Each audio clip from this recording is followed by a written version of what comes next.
For we've been plagued with the expectations of instant gratification. For there are far too many distractions that prevent us from indulging any iota of introspective thought. And social media doesn't help. In fact, social media both exacerbates and contributes to the plight of instant gratification. Out of thousands of pictures, we'll choose the best one and act as though that personified perfection is actually indicative of who we are, to such a degree that we believe our own hype. Absolutely. To such a degree that we delude ourselves into substantiating this aura of personified perfection in all of our endeavors. To such a degree that we, whether knowingly or not, project our personified perfection onto the real world and maintain paralleled expectation to the false reality that's been created in a false reality. As a result, we allow others the instant gratification of seeing who we are pretending to be, without actually taking the time to actually get to know each other. Absolutely. Because that takes too much time, and that would be delaying our gratification. Right. And we do not have time for that in the 21st century. Who's got time for that? Who's got time to, indulge in some good content?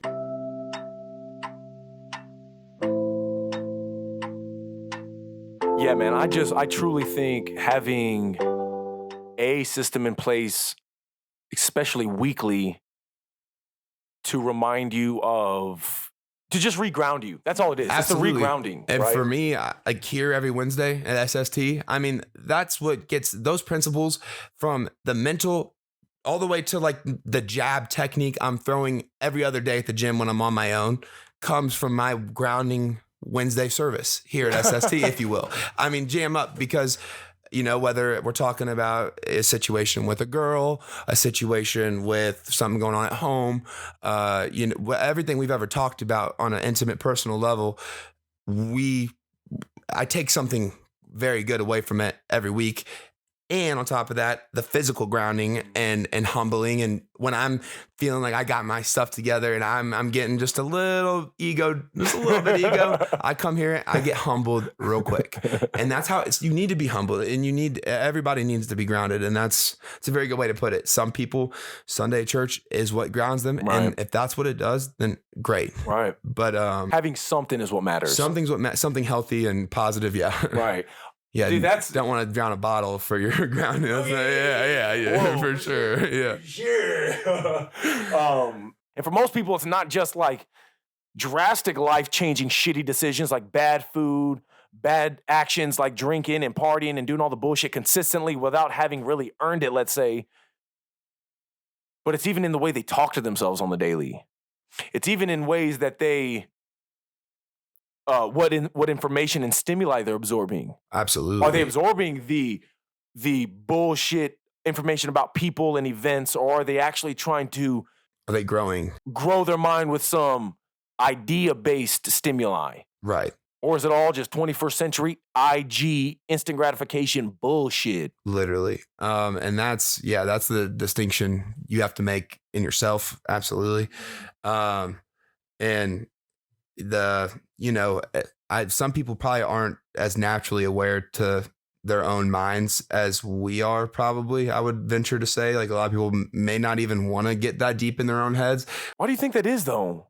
I mean, because it could be kind of scary, low key. If you got some shit you're hiding, it probably is a big pill to swallow. Sometimes, like, look yourself in the mirror and literally call yourself out on what deep down is the root of your problem. And if it's something you could change, but it ain't something that's easy to change, it's probably easier to turn the light off, get out of the bathroom, don't look at that mirror no more, and keep going and fill in that void with worthless information and bad choices and just superficial instant gratification indulgences. Absolutely. And activities. Exactly. And spending all your money to let's just say celebrate on the weekend rather than saving your money so you can celebrate for life. Right. Man, the fucked up part, man, is we weren't directed in this society to have that because I think we don't have those structures in place. Yeah, to the same degree, especially. To the same degree. And with the culmination of, like, no one probably foresaw the internet and social media doing it. And the way it's been monetized and everything doesn't help at all What I don't get is how we worship celebrities and not scientists. Yeah. Because back in the day, the scientists, philosophers, I mean, they were the ones being worshipped. I mean, literally. Yeah. I mean, Shakespeare's probably like the closest thing to a celebrity that's been that famous. Okay, I'll be honest with you. There were technically rock stars in the Roman Empire. I'm sure there was. Look, there's a court jester. Nah, he wasn't a jester. He was an actual opera singer, I think. But he was like an entertainer. Mm-hmm. He was considered like the Michael Jackson of the Roman Empire, literally. That's awesome. And the Pope, not the Pope, Augustus, the greatest, the richest man of all time in terms of like, especially with respect to the Roman Empire. Power and everything. Power, prestige, and everything. The heir of Julius Caesar, essentially. Right. He had that court jester or that entertainer, whatever, he was alive during the time of Augustus. And Augustus had him scheduled to perform for him. I don't know if it was during a Colosseum event or what have you. It was just during a significant festival or a significant event. Mm-hmm. And the performer was like, nah, I don't really feel like it. And the quote they have of him saying is, I think quite literally, I don't really feel like it.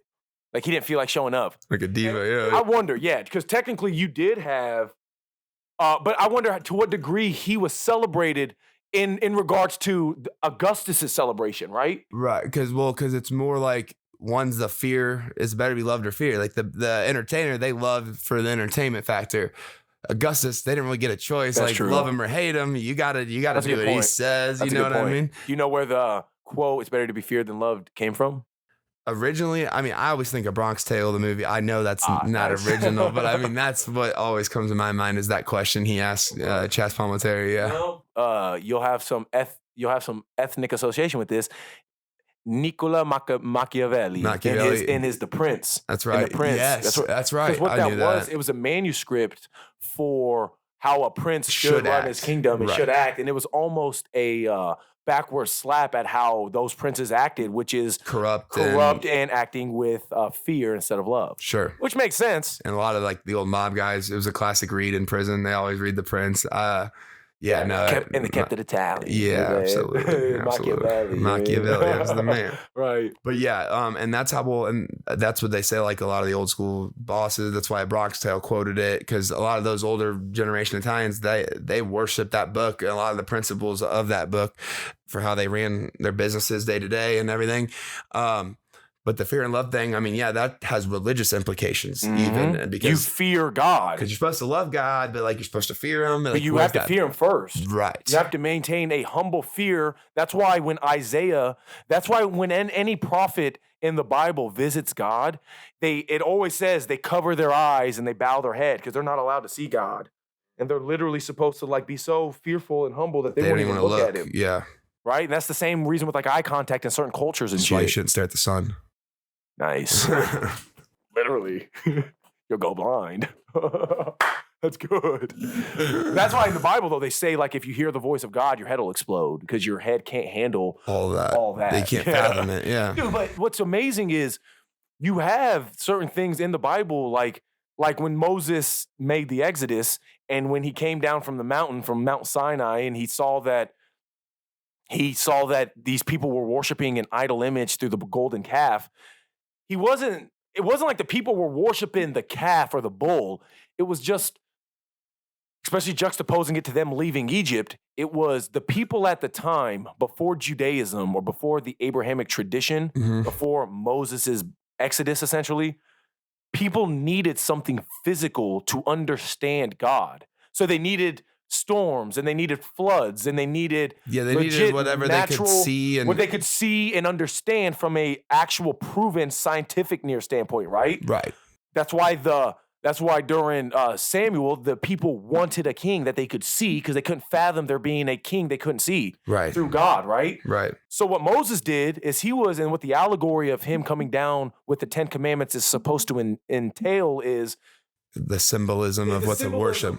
Is the symbolism of what to worship, which is a God you can't see or even fathom. But you can see his wishes right here on these stone tablets. Yeah, and it's close enough for them. It gives them enough. What's hilarious is there's a tradition, though, where some people say he wasn't actually giving it to it on stone tablets, that certain Jewish traditions say that legit it was the oral tradition of God passing it down through him hearing it and then him orating it But then the writing of it down was the introduction whenever documentation finally came around, whenever they actually started writing shit, which was around like 2000 BCE, which was also around the time Abraham supposedly left the city of Ur, which was a Sumerian city, the city of the moon god. So he was leaving this moon god they were worshiping. Again, they were worshiping the moon. Right. And then a god who was unseen told him to go to Canaan, to go to the Holy Land, to find essentially the holy city and shit. Then he ended up going to Egypt, and that's, again, he sees idol imagery, everything else. But the beautiful, the beautiful allegory of Moses and the Exodus of Moses, especially whenever he reveals the commandments of God at Mount Sinai, whenever he witnesses his people worshiping an idol bull, was the stark contrast of people who worshipped or needed to have something physical to prove and substantiate their faith versus those who knew, though they couldn't see their God, their faith prevailed in that worship of that unseen God. Right. And a lot of the shit you're talking about is legit having a fear of something unseen rather than a blind love for something unseen. Because when it comes to survival, what's going to actually get you over is maintaining a humble fear, not a naive love. Yeah, you can't love every little animal like it's a bunny rabbit in the woods on survival, like to that literal of an That's extent. why relationships are so fucked up nowadays, though. Correct. Is people think it's this Disney fairy tale of love and happily ever after. No, relationship and marriage is about duty. Originally, yeah. I mean, it wasn't even a choice for my mom's grandparents were an arranged marriage. Like, they didn't have a choice. There was no ifs, ands, or if she was 13 years old, you're going to marry him. And that's how that's going to be. There's no So, but how many people do you think have that intimate understanding like you do in your family? How many people have that? And our age, probably not, like, maybe 20%. You have that in your family. You have that knowledge still in your family, which allows you to have a deeper appreciation, not only on an epigenetic level, but just on a rational level. Absolutely. I think, yeah, like, again, when children are raising children 3 generations back now, it's getting lost very quickly. But yeah, man, like, you can even empathize with a couple generations back the actual dutiful aspect of what a relationship was, not this recency bias bullshit Disney fairy tale that we've been spoon-fed for a couple generations. Sure. Absolutely. Yeah, because it's about duty. It's about when you have a child, you and I don't even matter at this point, as in the parent, the mother, and the father. It's about, it's about how we raise this child going forward. Tying full circle to you saying, well, you're blessed to have had parents that were a little bit older when they had you, so they had at least got all their shit out the way and were mature enough to raise children. Absolutely. Same with my parents. My dad was, I think, 38 when he had me. Mm-hmm. My mom was like 35. My mom was like 31 or 32. My dad was like 40 or 41, whatever. Right. Yeah. Man. Another thing, like with the Catholicism, like especially back, at least when I was little and before I was born, it was even stricter. Like, there was no divorcing in the Catholic Church. You get married and you get to get a divorce in the Catholic Church, it had to be a real bad deal for a priest to actually okay that. Dude, it got so bad that a king had to create his own church in King Henry. Just to get out of his marriage. They were like, I don't give a fuck if you're king. You're not divorcing. But yeah, I mean, I think that's something big playing on how people behave in society now and how these kids are being raised, along with a lack of like community, because it's a social community, and there's ironically a very big lack of social skills involved with it because it's all digital. Whereas like my dad and even we grew up still playing ball with our friends in the neighborhood, having to go knock on your neighbor's door, knock on your buddy's door, can Donnici come out, and play? Call the house phone and have to deal with their parents answering first. Like, even like things like that, kids today are like, they would be terrified to talk to, like, you know what I mean? Like, right. And that's just like, that's only like a 10-year gap of time where that's changed. Right. So I think we're going to see, I don't know how it's going to play out, but we will see something where that collides, where there's just going to be a barrier of like communication in the physical realm. Man, what's fucked up is we live, a byproduct of all of the things you're talking about is the result of our society becoming more sociopathic. Essentially, yeah. Dude, I write this towards the tail end of chapter 1 of how we fail and why we've pretty much gotten to this point is because we will nearly delude dude, I even have it. I talk about how social media has essentially got us this way. And, where is it at? So here's what I say. I say, for we've been plagued with the expectations of instant gratification. For there are far too many distractions that prevent us from indulging any iota of introspective thought. And social media doesn't help. In fact, social media both social media both exacerbates and contributes to the plight of instant gratification. Out of thousands of pictures, we'll choose the best one and act as though that personified perfection is actually indicative of who we are.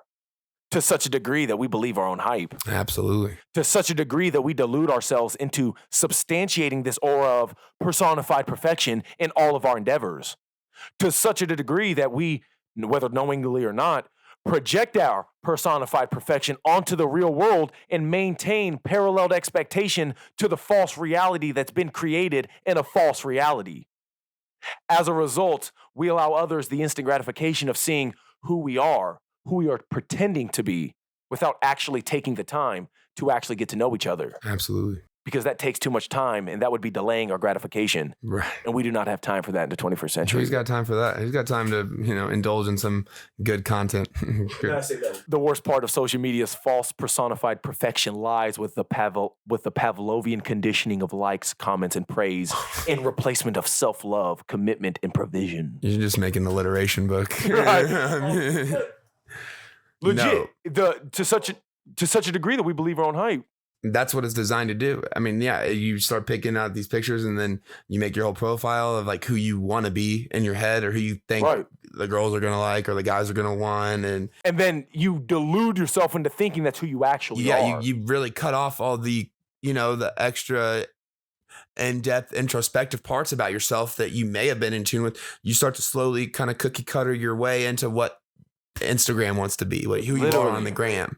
How others see you versus how you see yourself. And you talk to people like this out in public at the bar, you meet a girl, and then they don't have any substance to them. There's nothing there. You couldn't even talk for 30 minutes without how many times does that happen? It happens all the time. I mean, there's plenty of people, guys and girls like that in our generation. And that's something that I think is going to get worse. And I agree. I mean, it's just going to take literally people holding themselves accountable and craving that knowledge. When it becomes finally too much for people, or when I guess they're in their mid-30s and life's not going the way they Instagram thought it was going to be, maybe then they'll start realizing their mistakes in their early 20s and what they should have done. But, by then, who knows if it'll be falling on any ears or deaf ears or what.